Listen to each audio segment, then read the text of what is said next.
O seu Morning Show.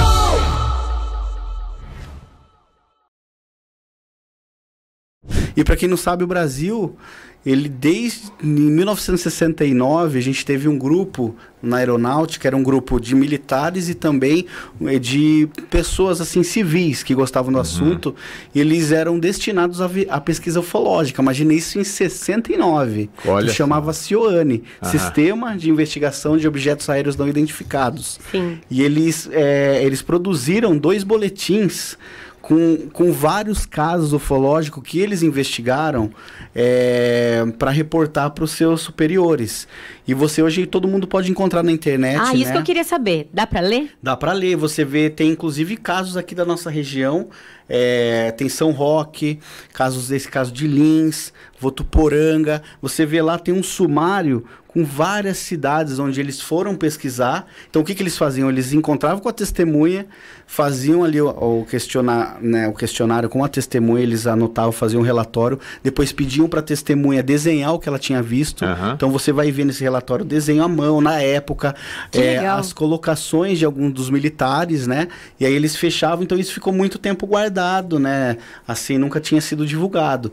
E alguns anos atrás foram liberados, né? Essa questão desses boletins, junto também, um pouco depois veio a liberação em massa aí do governo brasileiro, das nossas Forças Armadas, de vários documentos sérios, de que os pilotos, né, da aviação civil e aviação também militar, reportaram os avistamentos. O piloto deve ter muita história. Sim, eu já tive a oportunidade de conversar com alguns pilotos e eles falou, cara, você não tem ideia do que a gente já vivenciou, cara. Então. Ele falou, a gente não fala nada, e muitos deles têm essa sensação, essa reação que você citou no começo do nosso papo aqui.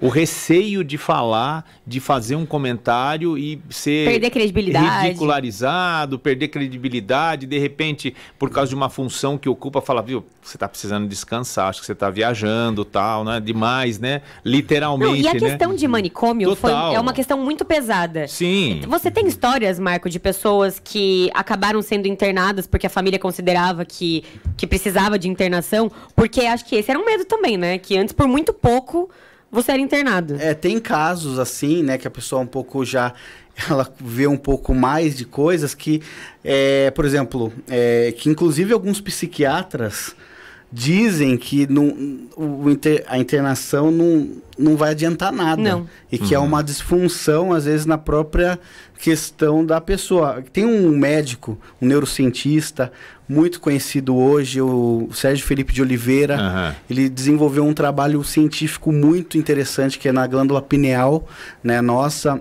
Ele descobriu que os cristais de apatita, que são os cristais que algumas pessoas que chegavam com ele, para ele atender uns pacientes, dizendo que viam espíritos, ou que tinham uma percepção a mais, além dos 5 sentidos, as pessoas chegavam já com o laudo de outros médicos que essas pessoas eram meio que esquizofrênicas.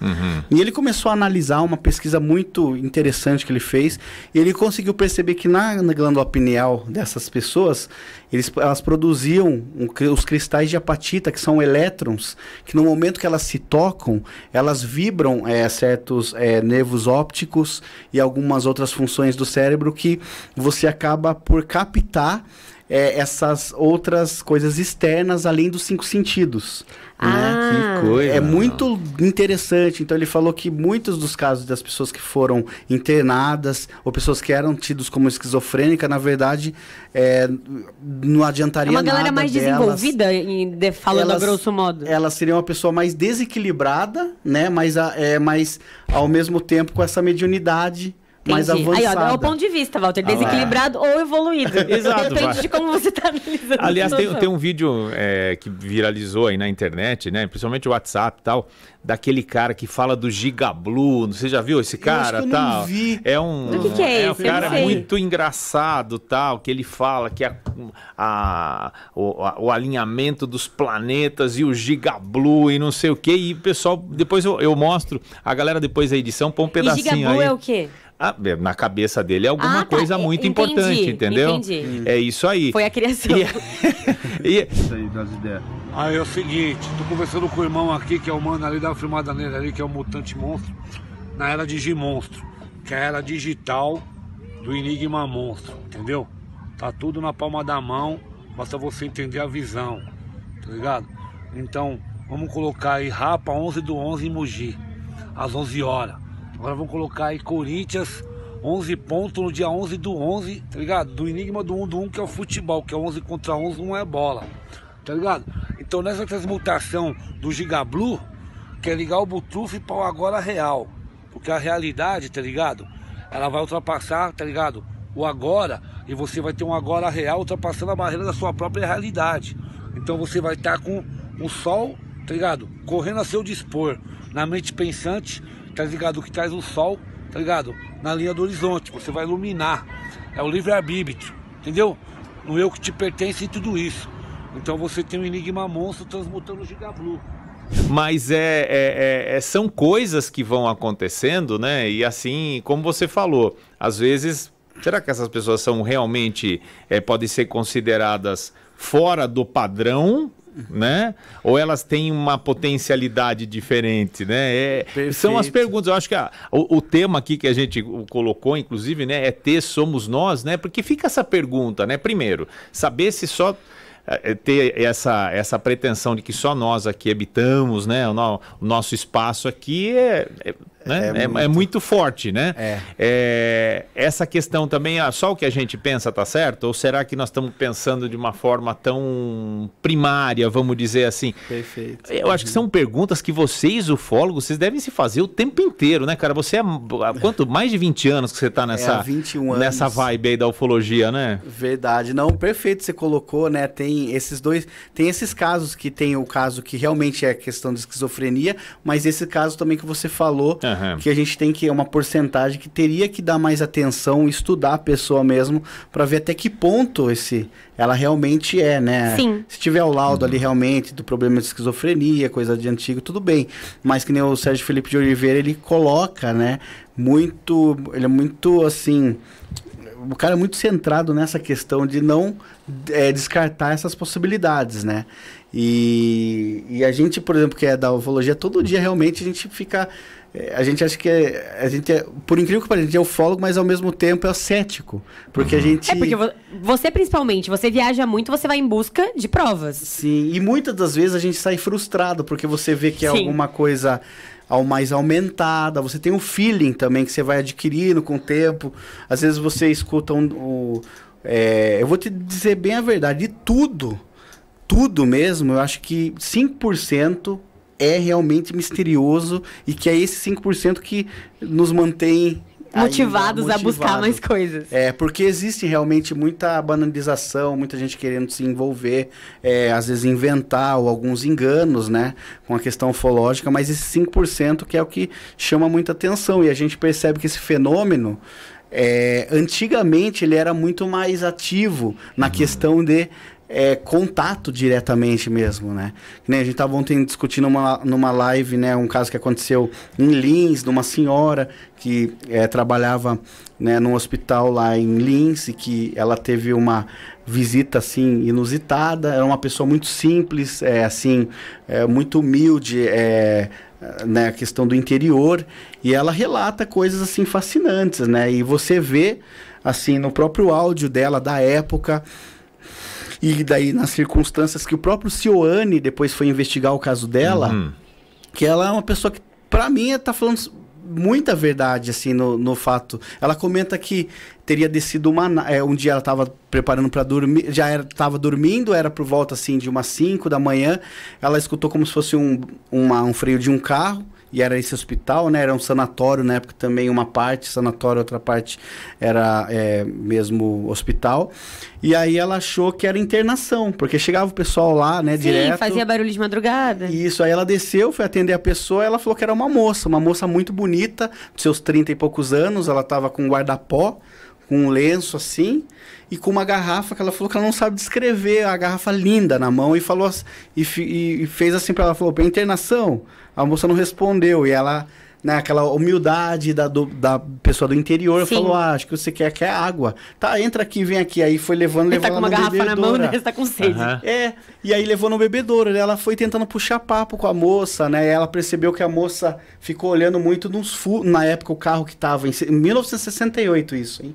Tava parado assim, estacionado, aquela pessoa do interior puxando papo, viu que a moça tava olhando, falou, esse aqui é o carro do administrador, esse é do médico plantonista, ó a água aqui, bebe. Daí diz que a moça pegou, tirou uma canequinha, colocou a água, tomou, e daí ela tentava puxar pau com a moça, e a moça só sussurrava, Aí teve uma hora que, quando ela fala do carro, a moça olha assim, bota a mão no ombro dela e fala, embaúra, embaúra, embaúra. Da moça, Meu a Deus. Maria assim, olhou, né? Normal, uma moça, né? Uma humana. Daí, de repente, ela pega e sai para um outro lado do hospital. Eu tive lá no hospital ano passado para revisitar esse caso, tudo. Aí ela sai no local.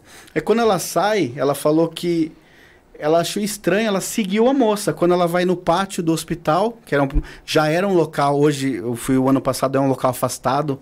Na época, então, meu Deus do céu, devia ser só mesmo, né, zona rural. 50 anos atrás. Isso, 50 anos atrás. E aí ela comenta que ela viu como se fosse um sino, um objeto, um aparelho em formato de um sino, praticamente quase a meio metro do chão, assim. Uma escadinha desceu. E aí a moça foi e entrou, ela percebeu que tinha mais alguém dentro, e esse sino, esse aparelho, ela pegou, né, ela subiu, e aí ele decolou. No momento que ela decolou, disse que apagou todas as luzes né, na época do hospital e tal, e ela começou a urinar. Então é uma coisa que acontece muito também em casos ufológicos do contato de terceiro grau, quando a pessoa vê a criatura ou ela tá perto de um fenômeno ufológico, tem alguns efeitos físicos que acontecem às vezes na pessoa. Sem ela não consegue controlar Não consegue controlar, tanto que ela comenta no áudio que foi gravado na época dela, que ela ficou com essa... Se dava vontade de ir no banheiro, ela tinha que ir na hora, senão ela fazia ali. E é uma coisa que o que aconteceu lá... E assim surgiu a incontinência urinária. Então... Foi daí. Descobrimos. Foi exatamente disso. E aí ela pega, comenta, muito interessante esse caso, que daí ela vai, é uma pessoa muito lúcida. Você, inclusive, vai e conta pro administrador do hospital, ele dá risada, não, que isso. E ela já não era uma pessoa de muita conversa, ela ficou brava, assim, chateada. Falou, pois então, vamos lá que eu vou mostrar pra você onde que desceu. Aí o administrador foi lá, realmente o objeto deixou uma marca chamuscada no chão, e aí a aeronáutica, aí entraram em contato com o batalhão do exército lá, e o administrador falou, putz, esse negócio é sério. E aí chamou o CIOANE, na época, que foi o Sistema de Investigação da Aeronáutica. Foram lá, eles tiraram a foto da Maria Sintra, do local, da marca. Então hoje tem na internet, ontem a gente passou, né? Eu entrevistei o radialista que entrevistou a Maria Sintra na época. Hoje ele é vivo, 82 anos. Caramba. Seu Silmar Machado. Que da hora. E ele comenta da época, porque o caso dela não foi o único.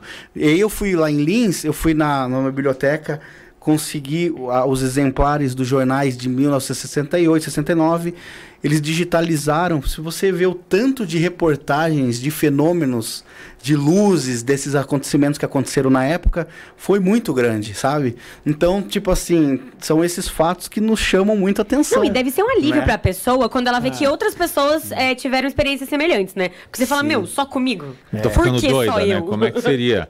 Agora, você falou Lins, Varginha e tal. Aqui a gente tem casos, Sorocaba, Votorantim. Tem muita essa concentração aqui meio no sudeste do país, assim? Vocês têm um maior número de casos, né? Porque nesse até miolo? agora, né? Só o caso Prato que foi no norte, né? Não, teve muitos casos aqui, inclusive o próprio CIOANE, se você ver o boletim, muitos casos, muitas cidades do interior de São Paulo, né? E Sorocaba mesmo, eu conversei com um controlador de tráfego aéreo a semana passada, que foi muito interessante, que aconteceu um fato no Brasil que ficou muito conhecido também como a Noite Oficial dos OVNIs. Ah, eu já ouvi falar disso. Isso, que foi em 1986, dia 19 de maio. 21 OVNIs foram detectados nos radares do Sindacta, 21. Voando, né, assim. E aí, na época, a Defesa Aérea mandou enviar alguns caças F-5 para interceptar, para tentar visualizar, fazer contato de visual, né? E eles comentam que no momento que eles decolaram, inclusive decolaram com míssil, porque eles não sabiam o que estava, né, ocorrendo ali. E aí ele comenta que um deles, que foi o Viriato, ele tentou perseguir esse objeto que estava, ele fez aceleramento quase máximo que ele podia da aeronave dele. Ele falou que esse objeto ele saiu numa velocidade tão grande que eles calcularam no radar que saiu cerca de 15 mil quilômetros por hora. Cara, em 1986. Não dá pra pegar na corrida de jeito nenhum, meu. Naquela época. E aí eles foram, 21 OVNIs que foram detectados no radar, mas no Brasil, em Sorocaba, teve muito avistamento desses OVNIs, porque não eram só 21. Diz que eram muitos OVNIs do Brasil inteiro, estavam sendo avistados em vários locais. E esse controlador de tráfego aéreo, que na época estava na Torre de São Paulo, ele comenta que chamou muita atenção dele um objeto que estava no radar, ele estava lá e pedindo para um outro piloto que tinha para visualizar aqui na região de Sorocaba, né? Então, você vê, naquela época eu já tive testemunhas que observaram na época, que já comentaram com a gente aqui. E Sorocaba, Votorantim, Iperó, Araçoiaba. História do Morro da Mariquinha. Do Morro da Mariquinha, Verdade. de 79. A gente teve acho que foi a única, até hoje, foi a primeira vigília ufológica com mais gente no Brasil. É verdade. Que teve o pessoal que disse que viu, né, um dia lá no Morro da Mariquinha, aí começou a repercutir na cidade, Eu vou lá Cruzeiro também. do Sul, né, no pessoal, tudo. Aí o pessoal foi pra lá, diz que chegou a 6 mil, eu li na reportagem, 6 mil a 7 mil pessoas Que da hora. que pararam, né? Claro que ficou uma A rave farra. em busca da... Só que ninguém viu nada nessa Ninguém viu noite, nada, né? fizeram uma rave. lá. Virou uma reunião. Só que dias anteriores Ah. que tinham acontecido, e inclusive tem o carro da polícia que foi perseguido na Nogueira Padilha, que eles perseguiram, na verdade, também uma luz que tava. E a gente tem muitas pessoas de Sorocaba A gente que tem uma relatam conhecida isso. nossa que tem uma história, né? Tem um conhecido que viu na região da Nogueira Padilha Isso. também. Então. E foi bem depois disso, anos 90 já. E ele tem um desenho que ele fez do que ele viu, né? Do que ele viu. Acho que eu já sei quem que é o William. Isso, É o William. William. É o William, é. Meu, e ele tem o desenho guardado E- porque ele já mostrou pra gente. E ele não Isso. comenta com qualquer pessoa, Exato. né? Ele tem... ele não, na verdade, o que ele fala, ele até desenhou tal, para ele poder provar aquilo ali, mas ele sabe que, mesmo que ele mostre, muita gente não vai entender tal. Que é mais ou menos essa sensação que muitos dos que têm experiência passam, né? Que a gente já relatou várias vezes aqui. Agora, tem alguém assim que vocês conhecem que relatou, por exemplo, de ter, sei lá, dado um rolê na espaçonave, cara? Alguma coisa assim ou não? Tem bastante gente, só que aí é um pouco complicado da gente Aham. relevar, né? Aham. Eu acredito que há esses casos, eles são raros. O Uber. Uber Space. Mas existem muita fantasia também hoje no meio. A Aham. pessoa acha que foi, acha que no sonho. A pessoa fala... Às vezes muitas pessoas que a gente já conversou que falam que não, eu tenho certeza que eu fui, mas eu tava dormindo. Só que fui desdobrado, né? Quem sou eu para falar que não foi? Mas é um pouco mais difícil de a gente comprovar, né? Essa Sim. questão não tem como. E Na você verdade, nem contou- quase o evidencial é difícil. Você disse pra gente que você tinha 14 anos quando você teve uma visão. Você Isso. viu. A gente viu. Depois teve algumas outras experiências? Teve algumas experiências, mas eu não coloco assim, porque foram realmente luzes ou algumas coisas que a gente viu longe. Então não tem como Mais eu afirmar difícil de- aquilo era uma nave extraterrestre, ou se não colocar no máximo OVNI, né? Que é objeto voador não identificado. Mas aí quando você fala OVNI, a pessoa já remete a alienígena Sim. na Ah, mesa, sim. né? exatamente. OVNI é o que não é identificado. Não Isso, necessariamente tem pessoas lá dentro. Isso. E muitos também, na caso ufológico, existem sondas, que são pequenas bolas não tripuladas, que às vezes, por exemplo, pode entrar aqui mesmo, aqui uma bolinha de luz que desce. Os caras lá devem roda estar agora aqui, Dá um falando, ó, rolê. e esses sai. três reunidos falando da gente ali, ó. Sabem de nada. Cara, eles falam que é tipo uma tecnologia de, eu não sei, de captação de ambiente ou da hora. câmera. Teve um que foi filmado, inclusive foi analisado pelo Ricardo Varela, que é um engenheiro do Instituto Nacional de Pesquisas Espaciais. Aconteceu no final dos anos 90, que é o caso Capão Redondo, que foi um OVNI de um menino, estava num prédio, ele chamou a mãe e conseguiu a irmã também, o tio, e começou a filmar. Então você vê essa bolinha, é uma bolinha pequena, de certa proporção, não tripulada, e que inclusive tem uma hora que parece que ela passa entre os fios, assim, né? e foi avistado por eles, aí foi analisado e levaram a conclusão. Gente, que deixa o isso é celular carregado, né? Pra se acontecer alguma coisa, tem que filmar. Agora, assim, nesse tempo todo, nunca foi questionado assim, ou alguém chegou e falou pra você, ou pra algum outro do grupo, dos grupos que você faz parte, que são muitos, né, que estudam sobre isso, essa questão de colocar à prova até a integridade mental de vocês, por exemplo, né? Sim. Por exemplo, de falar assim, não, isso daí é mais ou menos igual quando você está querendo muito comprar um determinado carro, você olha na rua, você só vê aquele carro lá, porque você está sugestionado a ficar o tempo todo com aquilo, né? E o teu subconsciente vai lá buscar informação e toda hora ele joga aquilo ali para você. Vocês foram provocados em relação a isso? Ou, por exemplo, alguém falou, não, vamos lá fazer uns exames lá para ver se vocês são normais aí. Teve alguma coisa assim ou não? Então, é muito interessante o que você falou, porque a gente, por exemplo, você vive nesse mundo, né? Então a gente percebe também que tem muitas pessoas que vivem nesse mundo da ufologia e que tudo é relacionado. Qualquer coisinha parece que é relacionado a OVNI. Então, cara, parece que é igual isso, que você vê, você tá pensando no carro, parece que você vê, toda hora você vê, né, o carro, né? E acontece muito isso na ufologia, mas aí é uma questão, acho, meio... assim, complicada, porque a gente parece que é meio que induzido também, né? Por a paixão, tomar muito cuidado com essa questão também. Eu falo que antigamente eu era mais crédulo ainda, hoje eu sou um pouco mais cético, mas antigamente eu achava que tava em tudo. Tava em tudo, ou às vezes eu via, nossa, ou às vezes acontecia alguma coisa...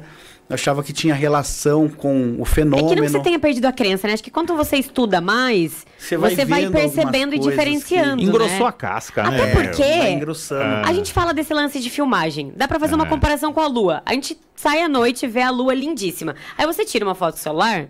O negócio sai tudo cagado e não parece nenhuma lua. Fica uma porcaria. Essas imagens são difíceis de ser analisadas, porque se é alguma coisa que tem muita luz, o que acontece quando você tira uma foto à noite, não tem como mesmo você ter precisão, né, das imagens. E aí vira, de novo, a teoria da conspiração. Tá, mas e aí, será que já o equipamento dele já não faz um efeito sobre o seu aparelho, a sua máquina, o seu celular, que não deixa dar nitidez? Quando a gente tira foto de letreiro, sabe, que o negócio tá escrito bonitinho, você tira uma foto, o negócio fica tudo tremido. É verdade, é sempre assim, né? Eles falam também dessa tecnologia, né? A gente chama, né? Porque assim, inclusive quando esses seres, às vezes, eles entram em contato mais próximo com o ser humano, geralmente há uma tecnologia, as pessoas falam que são poderes, às vezes a gente interpreta que não são poderes, né? Muita gente lê e acha que é poder. Na verdade é uma tecnologia muito mais avançada que consegue, por exemplo, hipnotizar. Tem muitos casos que a pessoa fica em transe no momento, ela não consegue se mexer. Foi um caso, inclusive, do Turíbio Pereira, um caso que aconteceu um pouco... menos de um mês depois do caso da Maria Sintra em Lins também. Foi um caso, ele era um tratorista humilde, tava lá e quando ele chegou num determinado ponto ele viu uma nave pousada, 2 pratos, falou que tinham seres parecidos nós, igualzinho nós, só que com uma roupa épica e com aquela sandália romana. E disse que estavam pegando alguma coisa. Ele falou que quando ele viu, assim, disse que um olhou pra ele e tirou tipo uma armazinha, alguma coisa, e disparou contra ele, ele ficou paralisado, né? Tipo Men in Black, alguma coisa assim. Tipo parecido um pouco... Fazer, né, o cara esquecer aquilo lá, Sim. velho.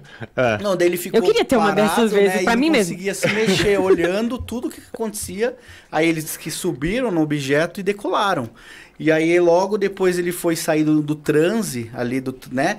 E Caramba. aí ele falou que ficou com muitas dores musculares e tal, reportou isso lá pra prefeitura. Esse caso também ficou famoso, aí foi menos de um mês depois do caso da Maria Sintra. Aí o seu Silmar Machado, que foi esse radialista, ele falou que ele foi no local onde o seu Turíbio falou, que tava essa marca e realmente tava também lá. A marca. É muito parecida com a mesma marca da Maria Sintra. Só que daí o prefeito mandou cimentar em cima, né? E depois, por causa que começou a acontecer muita histeria coletiva em 1968, aquela mentalidade, imagina? A mentalidade do povo naquela época, né? Hoje a gente tem um pouco mais de informação, vamos tampar, né? isso aqui pra... E aí tava, inclusive, foi a aeronáutica lá para fazer dar uma coletiva de imprensa para acalmar a população.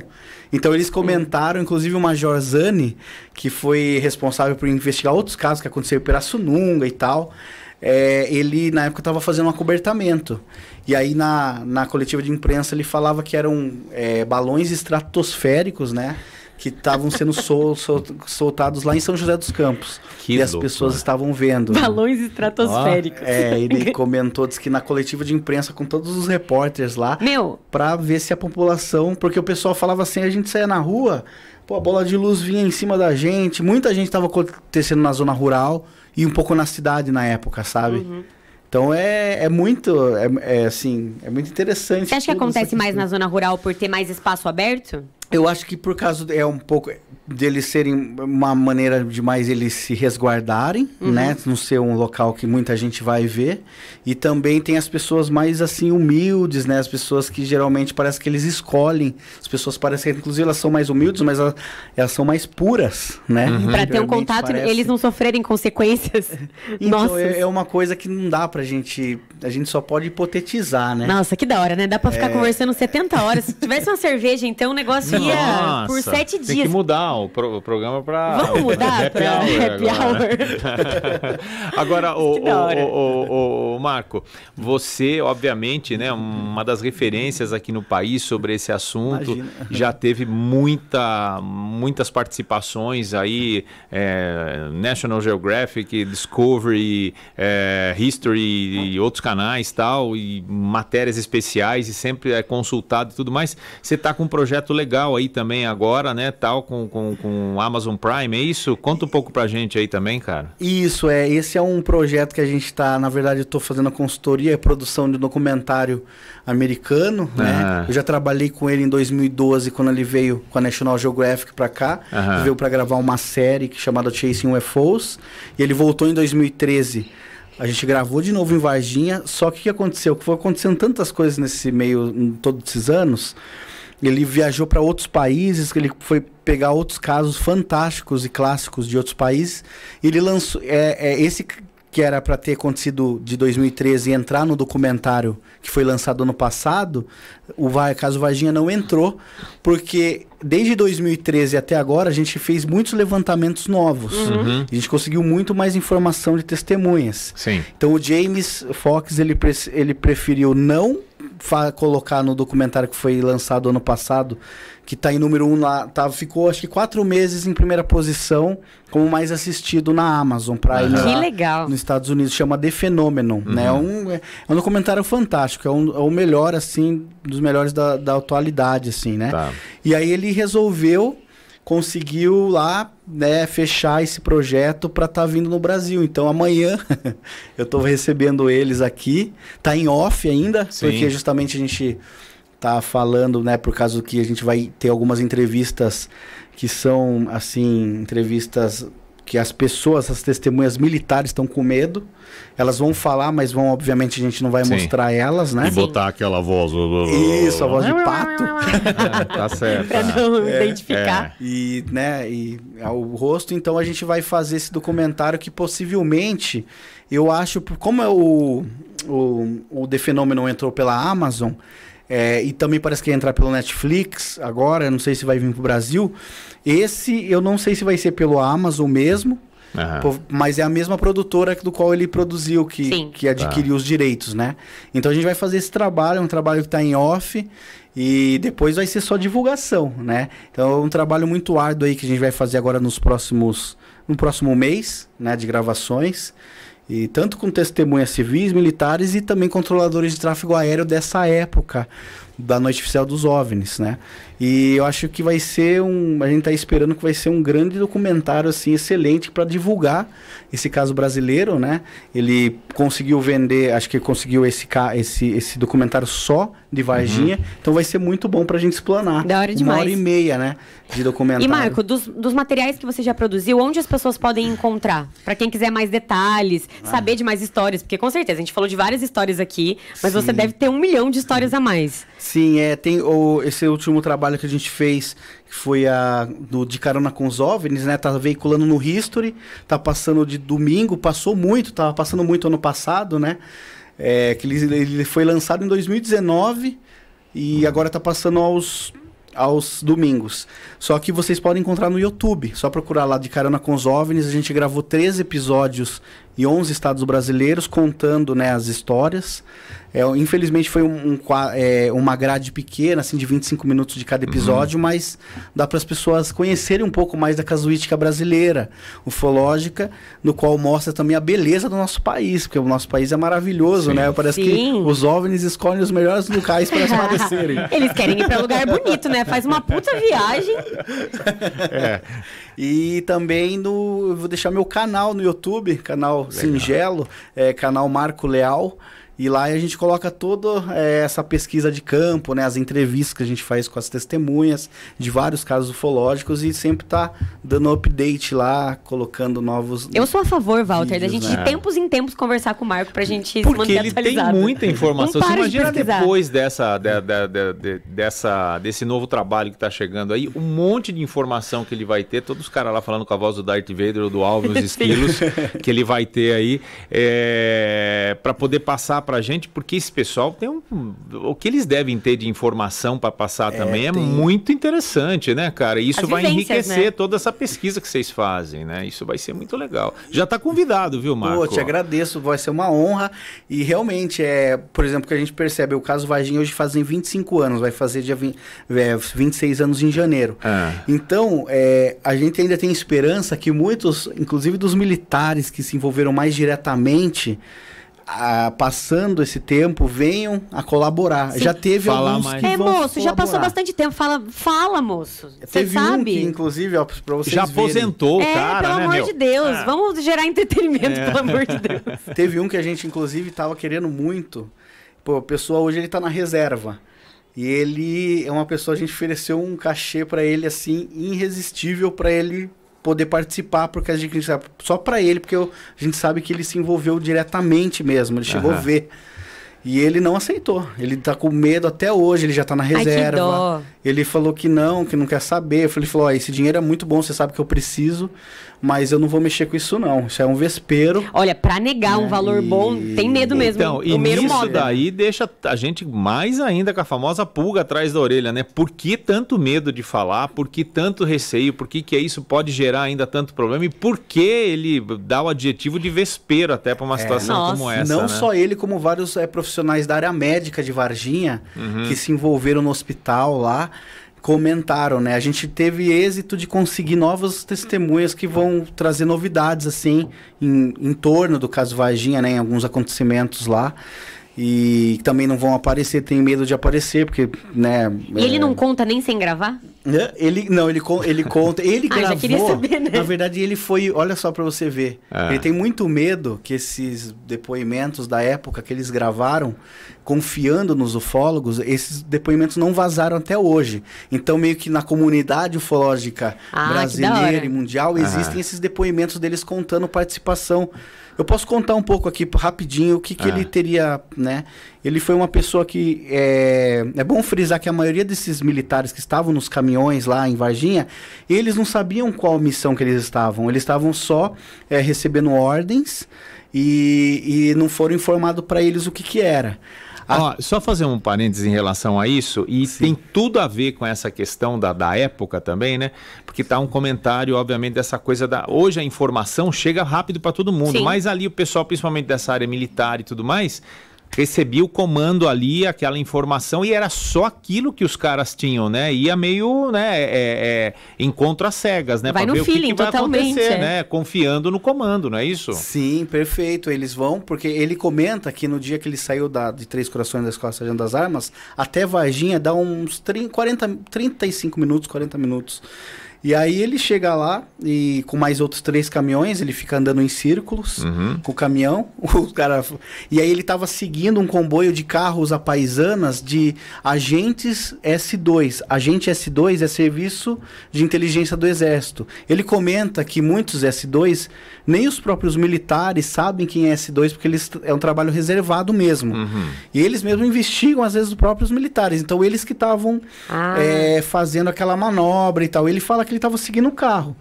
E aí ele fala que no momento lá, no caminhão dele é chamado pelo rádio, e ele vai e segue O cara falou, só me segue. Aí segue. Aí ele chega num hospital chamado Hospital Humanitas. Sim. Ele falou que na hora o cara para o carro, ele estaciona de ré dentro do hospital, atrás, próximo ao necrotério.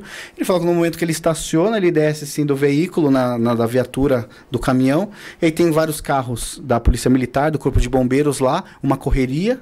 E aí ele fala que, beleza, tá ali, mas não sabe o que tá acontecendo. Daí, de repente, para resumir bem, ele fala que na hora que o capitão da polícia ou do bombeiro sai com a mão na boca, meio desnorteado, dentro de uma sala. Chocado. Lá assim, olhando, né, ele não entendendo muito bem. Daí ele vai fardado com o exército, ele teve acesso à sala. Aí ele entrou, no momento que ele entra na sala, ele fala que ele vê 2 cavaletes, assim, assim, uma caixa meio funda em cima, alguma coisa que estava ali, e aí tinham vários médicos em volta, né, com várias máscaras, touca, olhando, escrevendo, e os superiores dele, o capitão dele, o tenente, coronel que estava... A galera toda tava lá. Tava lá. E aí o cara vê, aí ele fala que ele vê na caixa, e ele vê um pé bifurcado, um óleo, as veias saltadas até o joelho, e não consegue ver. Nisso, uma pessoa, que é o capitão Ramírez, fala pra ele, sai daqui! O que você tá fazendo Xereto, aqui? sai daqui. O famoso vaza. Eu brinco assim, ele comenta assim, fala, o que você tá fazendo aqui? Ele precisa esperar lá fora. Ele falou, desculpa, capitão. Ele foi lá e espera dá mais lá uma olhadinha fora. e sai.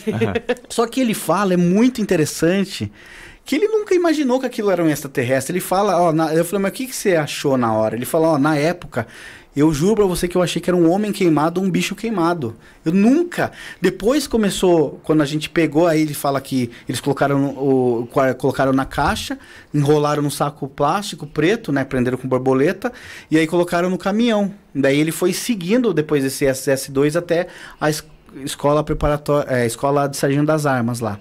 E aí no momento que ele chega, ele fala que o procedimento de entrada sempre tem que parar o caminhão, passar as informações do odômetro para a guarita. Falou que nesse dia estava tudo aberto já, inclusive ele, para passar numa rua contramão, para chegar mais rápido, ele entra, desce com esse caminhão, é chamado depois na sala do coronel lá, e aí ele fala, amanhã você vai para Campinas.